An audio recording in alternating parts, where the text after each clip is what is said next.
सालों पहले की बात है। काशी नगरी में रामदास नाम का एक मोची रहता था।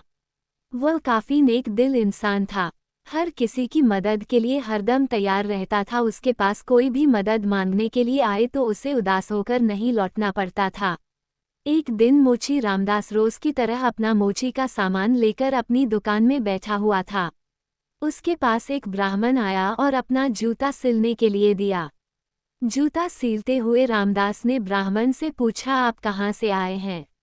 ब्राह्मण देव ने जवाब दिया, मैं कावेरी तट से यहाँ गंगा माँ के दर्शन करने और नहाने आया हूँ। एकदम से मोची रामदास ने पूछा, क्यों, आज कावेरी नदी में पानी खत्म हो गया है क्या? ब्राह्मण ये बात सुनकर हैरान हो गया। उसने रामदास से कहा, तुम गंगा तट पर रहते हो और ऐसी बात कर रहे हो? क्या तुम्हें गंगा माँ का महत्व नहीं पता? क्या तुम कभी वहाँ स्नान और दर्शन के लिए नहीं गए? रामदास ने जवाब दिया, ना मुझे महत्व पता है और ना मैंने कभी वहाँ स्नान किया है। रामदास आगे कुछ बोलता कि उससे पहले ही ब्राह्मण देव ने कहना शुरू कर दिया, गंगा तट पर रहकर ना गंगा की शक्ति का पता है और ना कुछ और, तभी तो तुम्हारे भाग फूटे हुए हैं। उसके बाद ब्राह्मण ने रामदास को गंगा माँ की महिमा सुनाई। ब्राह्मण की बातें सुनने के बाद रामदास ने कहा, अपना मन साफ हो तो हर तट का पानी गंगा है। इतना कहने के बाद रामदास ने जल्दी से जूता सिला और ब्राह्मण से कहा, आपका जूता ठीक हो गया है। अब गंगा किनारे जाते हुए क्या आप मुझ पर एक एहसान करेंगे? ब्राह्मण देव ने कहा, जरूर, बताओ क्या करना है। रामदास ने अपने जेब से एक साबुत सुपारी का टुकड़ा निकला और कहा, आप जब गंगा में स्नान करेंगे तब उन्हें ये साबुत सुपारी अर्पण कर देना। ब्राह्मण देव ने रामदास के हाथ से वह सुपारी ली और गंगा के किनारे जाने लगे। वहां स्नान करने के बाद ब्राह्मण देव ने हाथ में सुपारी लेकर गंगा माँ को पुकारते हुए कहा, माँ, ये रामदास ने आपके लिए भेजा है, इसे स्वीकार कीजिए। इतना कहकर ब्राह्मण देव ने उस साबुत सुपारी को गंगा में बहा दिया। थोड़ी ही देर में गंगा में एक हाथ बहते हुए आया और ब्राह्मण के पास रुक गया। उस हाथ में एक सोने का एक कंगन था। उसी समय एक आवाज आई, मेरी तरफ से यह कंगन रामदास को दे देना। गंगा माँ की तरफ से रामदास के लिए सोने का कंगन आता देख ब्राह्मण हैरान हो गया। दंग ब्राह्मण ने कंगन को हाथ में उठा लिया।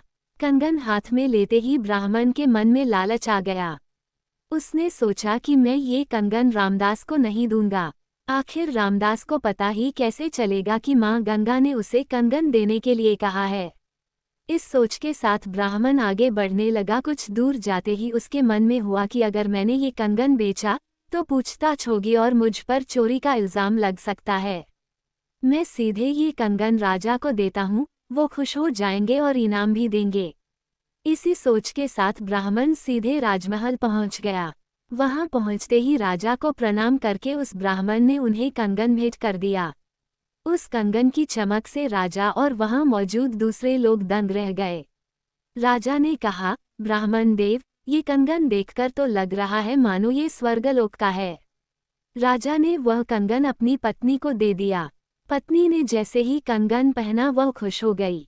तभी राजा ने ब्राह्मण से कहा, यह एक कंगन है, मुझे इसका दूसरा जोड़ा भी चाहिए।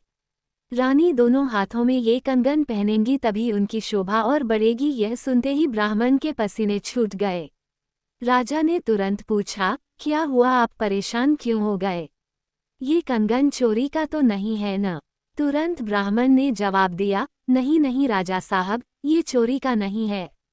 तब राजा बोले, ठीक है, आप आज शाम तक दूसरा कंगन लाकर मुझे दे दो, तभी मैं मानूंगा कि यह चोरी का नहीं है। जी राजा साहब कहते हुए घबराया हुआ ब्राह्मण राजा के दरबार से निकल गया। राजा ने अपने कुछ सिपाही ब्राह्मण के पीछे लगा दिए ताकि उन्हें कंगन का सच पता चल सके। राजमहल से निकालकर ब्राह्मण सीधा रामदास के पास गया। उसने गंगा माँ द्वारा दिए गए कंगन, उसके मन के लालच और राजा की फरमाइश सबके बारे में रामदास को बता दिया। उसके बाद रामदास से पूछने लगा कि दूसरा कंगन कैसे हासिल होगा। रामदास ने ब्राह्मण की सारी बातें सुनने के बाद अपनी दोनों आंखें बंद कर ली। उसके बाद रामदास ने हाथ जोड़कर गंगा माँ से ब्राह्मण को बचाने की विनती की।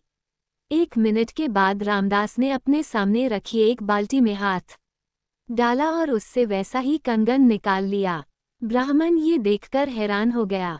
उसका पीछा कर रहे राजा के सिपाही भी यह चमत्कार देखकर दंग हो गए। ये सब देखकर वो सीधे राजा के पास पहुंच गए और उन्हें सारी बातें बता दीं। इधर ब्राह्मण भी रामदास को धन्यवाद कहकर कंगन लेकर राजमहल निकल गया। वहां पहुंचते ही ब्राह्मण ने राजा को कंगन दे दिया।